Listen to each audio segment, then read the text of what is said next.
Hello, I'm Bhaskar Chakravarti, Dean of Global Business at the Fletcher School at Tufts University and Chair of Digital Planet. I am here with several now friends who are in Ukraine. And I have had the privilege of speaking with all of them, Sergey Fitzak, Lubomir Nikiforik, and Kate Riza. We had spoken last year in 2022 during the thick of the invasion of Ukraine. Each one of them works for Softjourn, which is an IT and tech company.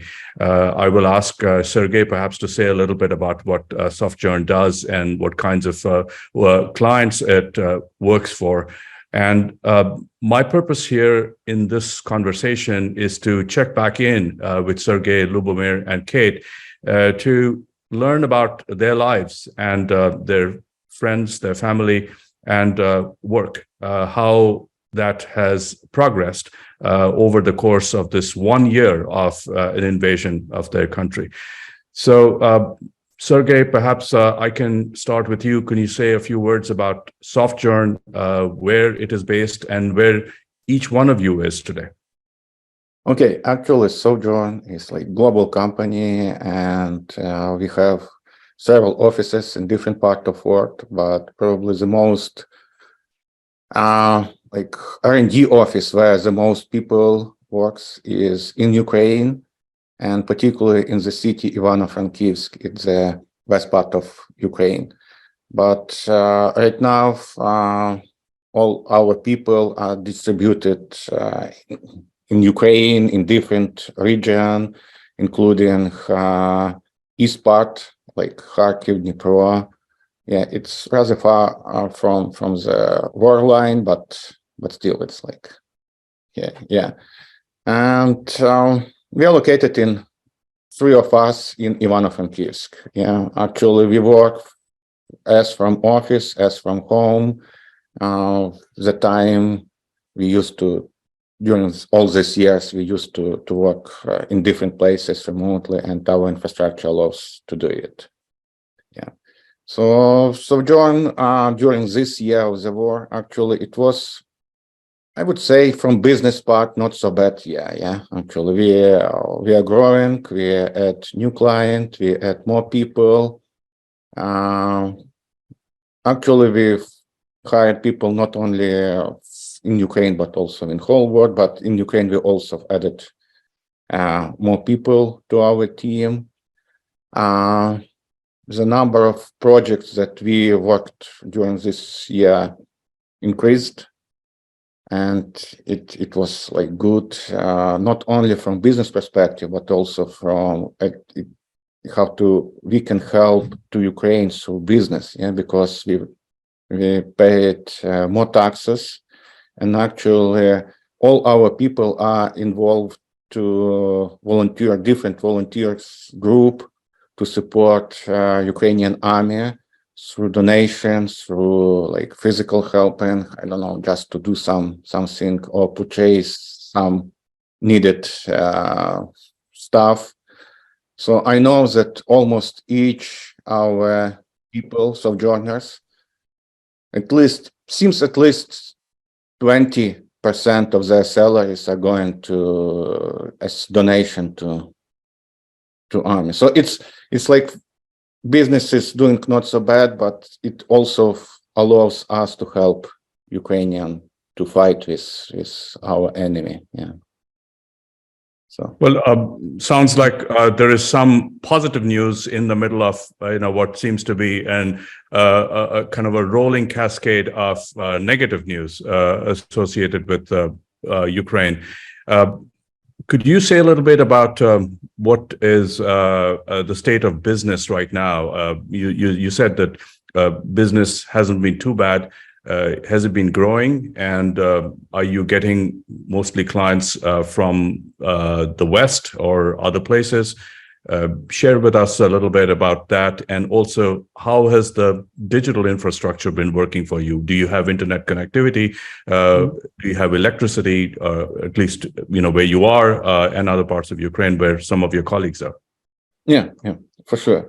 Yeah, you are right. And most our clients are from the West and not from Ukraine. Unfortunately, in Ukraine right now, it's difficult to find clients like from IT perspective. What we are doing in Ukraine, not our company, but in general, like is mostly working for to support army. We work with some new project like that could be used our army. Yeah, it's mostly product project or probably I'm not sure if you know we also our IT companies created a special program to monitor all this fighting battles. Yeah, and it's was presented for NATO even in headquarters. It was like a great project. Infrastructure is even, I'm not saying that it's bad, but we right now we have a lot of different backups lines and we are using different channels, have to with internet channels. I mean, yeah, it's mobile. It could be like optical wires. It's Starlinks. So we have many stuff. So, and actually it's not only in our office, but also in other cities and even in frontline. We communicate with our people who fights for us. They're using internet connection through Starlinks or other like satellite systems. With electricity, yes, in Ukraine during last months, a lot of infrastructure were destroyed, but actually even our like I don't know, seems children are used to use this generator, how to start it, how to switch electricity to generator. So we have generators and actually no issue with electricity. Because again, our business is not only in IT, but also small businesses around, they used a lot of these small generators. And despite it, during probably the last weeks in Ukraine, no issue with electricity, and we have it rather stable. So yeah, so for sure we changed it a little bit our processes to understand that it could be like some blackouts, yeah, no electricity. It could be like broken internet connection. So our time is work time. I mean, is very flexible for people. We are not telling people when to work, but we just telling them, okay, just accept when you could done this particular task, and we expect that you will do it. And it doesn't matter when and where you will do it. Yeah, so because it's understandable. So you end up meeting your project deadlines, and mostly your clients are satisfied with the work that they're getting. Right, and with quality, and yeah, but it it demanded to change all our processes and all our project managers. Just and Kate, as responsible for setting processes as project manager, could add probably more about how we adapt all our processes and how people work in such condition. Yeah, actually it was. I'm not sure if you remember during a year ago, yeah, almost a year, when we talked with you. I was at home sitting and I worked actually a lot from almost like 24 hours per 7 days. Right now, it's more, it's like I adopted personally, and I started to work as usual before this invasion happened, because we have all conditions. So maybe we adopted, yeah, we are agile, and so Sure. we just understand how to work even in this condition. Yeah, and actually innovation, the last innovation like satellite, internet, like innovation in management even, yeah, innovation in different, we just use it, and probably we even adopted all our processes even faster because during this time it just needs and demands. Yeah. Okay, great. Well, speaking of adaptation and innovation, and particularly these attributes come very handy when you're managing a complex project. So perhaps, Kate, you can speak to the question of how has your role and your work evolved over the course of this year? I mean, how have you adopted or adapted, and how have you adopted, innovative ways to get around some of the obstacles that you have had to face in order to get your projects done? How has that changed over this year? Yeah, I will start saying that last time we talked, I was at home, and actually today I'm still here in my home, keep working. So from this perspective, it didn't change. We had some issues and some obstacles, and we had to be very flexible, and we had to plan a lot. Backup is our favorite word right now, because you have to have a backup, and you have to have a backup on your backup. So speaking of, for example, of the internet connection, you have mobile internet with one provider, then usually you have the second mobile internet with the other provider, then you have an optical wire to your flat or apartment or a place where you are, and then we still have our office stuffed with the Starlinks and other things. So we have plenty of options to keep working. We have flexible hours, and actually, I can say, based on the information from all our projects and our project managers, that we didn't have to change our work schedule a lot. It could happen that like an hour or two without electricity, or sometime you need to change your location, or you need to change, some connection or other stuff. But then you're back online and we keep working. We ensured that our people have like power sources, all these like batteries, generators and other stuff, depending on where they're located. If they are in Ivano-Frankivsk, we have our office fully equipped and able to locate around like 150 people with all their laptops, phones, internet, and other things. Then, for example, for big cities like Kiev or Lviv, where we also have our people, we found good co-workings, some spaces which also are equipped with all the Starlink and other things. And we paid for a part of this space so our people could go.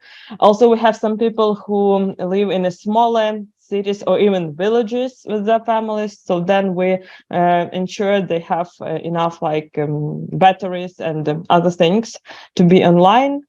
And it took a while, and we needed some effort, but at the end we all are fully equipped and ready. And frankly speaking, we didn't have as much power outages as we were prepared to have. So I'm not sure it's not the end. We still have a lot to work on, and we don't know what is going to happen next. But as of now, we were I know uncomfortable at some point, right? But it wasn't like something where we need to fight for our existence, or we didn't have possibility to work online like a few days in a row, let's say. Usually we had opportunities, and even if some people were in, for example, they needed some help or assistance, so we had all the infrastructure to help them. And for our project managers, they had some challenges with managing all the things, with monitoring on daily basis how everyone is doing. The first days when we have those like problems with the electricity, so we were monitoring like on daily basis. It's like pinging everyone every day. How are you? Are you fine? Do you need anything? Okay, good. Everyone is in place. Then team number 2, and so on. And then after a while, we were like monitoring this like on weekly basis, because it was a kind of stable. So Actually, I can say that it was a very good experience for our managing team. And I think that we did some really good job. So it doesn't affect our projects, it doesn't affect team performance, and we were able to start new projects, and we were able to support the existing projects.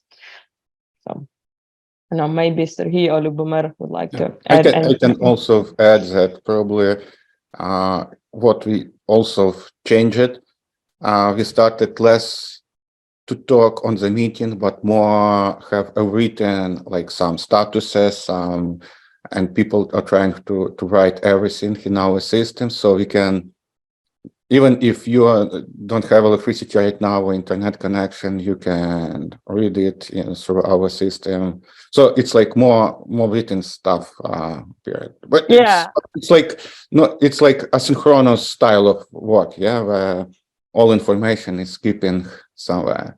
Yeah. And also what we created is on the company level, a monitoring system where we understand where a particular person is located, and if this location is changed, okay, we understand it. We also monitor all needs, each person.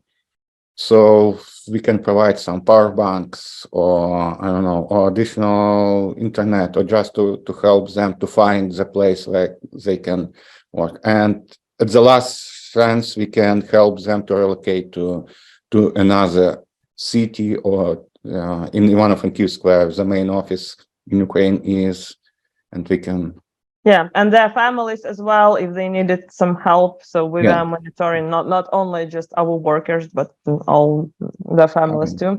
And it's a very good point that he mentioned. We really improved all our communication channels to make sure that all our tracking systems are up to date. And even if someone is not online for a while, they go back online, and they don't need to like talk with everyone, to have a meeting or a call to understand what is happening, because they can look at in our tracking system, they can look in the team chat or other email or other tools, and they understand what is happening, what task we are working on. Here's our backlog, this is in progress, this is in testing, and so on and so on. So this really works. So it seems like this is has been a case study in preparation, in building redundancies, creating a system of communication coordination, and which results in a very resilient organization. So that's unfortunately, this case study was forced upon you rather than something that you wanted to build from the ground up. But clearly you have created a resilient organization based on the understanding and the coordination that you have across your employees, and then connected by technology. Lubomir, if I could come to you, and perhaps you can speak to the last 12 months, as you've experienced the work that Kate and Sergey were talking about. Was there something that surprised you over the course of the last 12 months? Mm-hmm. Something you didn't expect? Well, okay, I can speak on that. I just want to add one small note to the previous discussion. Despite all the aggressor efforts, we now become stronger and stronger. And if they plan to make us weaker, they actually get the opposite. We become stronger. I don't know, but it looks like Ukrainians are now the most prepared for the outage nation, because we almost every home has any backup power supply or generator or whatever. So it seems like we done a lot of work to become more resilient to any of those threats that we experiencing. But in terms of what is surprising, I don't know if it's surprising, but it's something that I have noticed as I'm dealing more with new requests as a head of a solution architects department. So we are dealing mostly with new textile requests that are coming to the company. And what I have observed that many of those requests are really for consultancy or for utilizing our experience and our knowledge of our core domains or our technical expertise, which is, I believe, a good sign, as we are trying to move into the direction where we actually provide the complete solution rather than just, work unit that can do the job that they were taught to do, right? So, and that's what I saw as a bit of trend that I hope will continue to evolve, because really that allows us, first of all, to share our expertise, but also to gain some more knowledge as we do consultant work, or as we come up with a complex solution to the business problem that our clients are experiencing. So that just kind of observation I have. Oh, you're unmuted. As always, every Zoom call has to have at least one person who hasn't unmuted themselves. Question for any one of you, if you could respond to something that's been on our minds, which is, how has the government been helping you? Yeah, actually, government have helping us during this year. Almost no like connection with government. I mean, we understand our government is most focused on how to like fight for the fighting here. They support army, and from the economic perspective, probably not so involved in this. But still, I'm personally participating in several business communities. And right now, we're more coordinating like between businesses through business communities. So I'm participating in IT clusters, in local business association, in like big network businessmen in Ukrainian. So, and mostly through these business communities, actually we initiate meeting with our government and just trying to ask them questions and provide them some additional, like, we just translate our needs from business perspective. We understand not always it helps our business because we understand the situation, yeah, and very often they just set priorities. For example, I don't know where to put money, yeah, or to create new grants and support small businesses, or put this money and purchase some new weapons. Yeah, for sure, weapons is most important for us, because if we are not win this war, no businesses at all in Ukraine. Mm-hmm. Yeah, if you understand. So yeah, but we understand them, and we are not demanding from them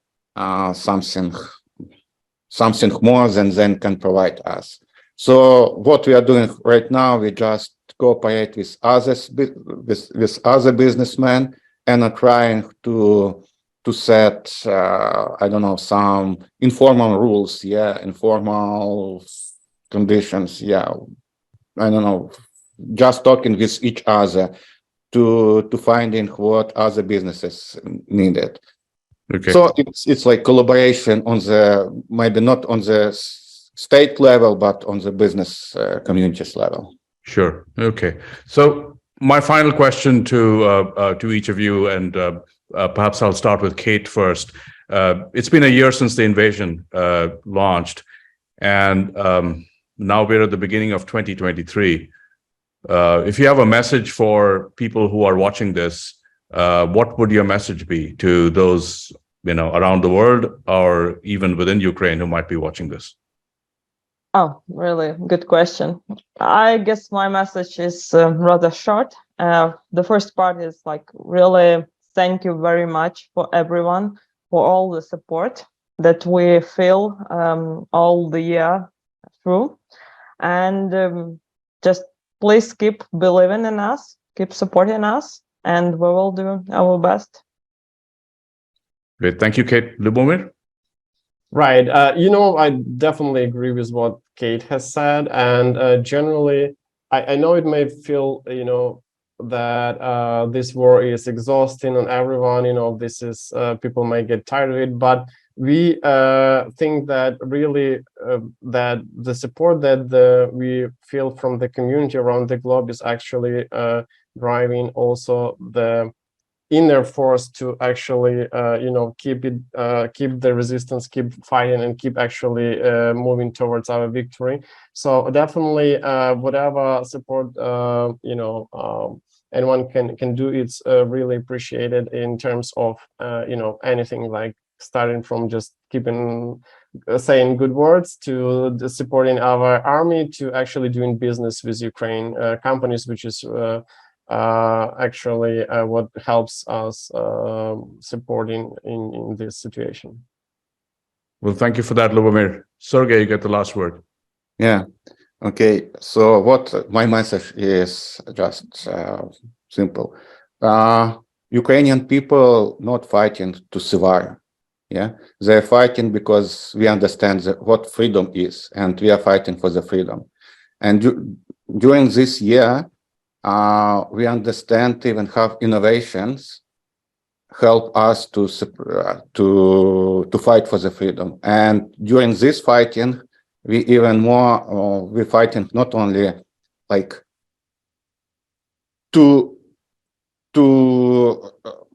keep our country, we're also fighting to keep innovation. Just look how innovation help us and to fight, and just this freedom. We want to message to all our world. So stay with Ukraine, because we understand what freedom is, and we understand how important innovation is, and we can help you as the rest of world with innovation, with new innovation as a freedom tool. Yeah. Okay, so innovation, freedom, and the world standing behind you. And we hope that you, your families, your friends stay safe, and we hope for an end to this war soon. Sooner rather than dragging it out over the course of this year. Thank you so much for spending time with us, and be safe, and we'll continue to have our conversations as the year progresses. Thank you. Thank you. Thanks a lot. Thank you. Thank you.